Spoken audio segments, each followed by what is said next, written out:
పెళ్ళైన 10 సంవత్సరాల తర్వాత పాత ప్రియుడు ఎందుకు గుర్తొస్తాడు? పెళ్ళైన తర్వాత కూడా ప్రియుడు ఎందుకు గుర్తుకొస్తాడు అనేది సరైన ప్రశ్న.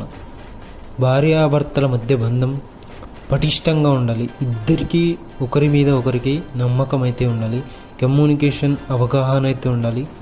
ఇవి ఎప్పుడు లోపిస్తాయో ఇద్దరి మధ్య మానసిక అడ్డుగోడలు ఏర్పడతాయి. పెళ్ళైన తర్వాత జీవితం చేదుగానే లేక మనస్తాపితాలు ఈ విధంగా ఉండడం అయితే జరుగుతూ ఉంటుంది. ఇప్పటికీ జీవితాన్ని కంపేర్ చేసుకొని ఆ రోజుల్లో ఎంత బాగా ఉండాలని అనిపిస్తుంది.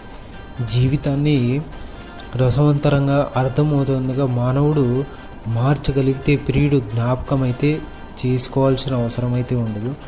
మనం ఆ కాలంలో ప్రియునితో ఉన్నప్పుడు మంచిగా ఉండే ఇప్పుడు ఈ విధంగా ఉన్నామని కంపేర్ చేస్తే మనకు ప్రియుడు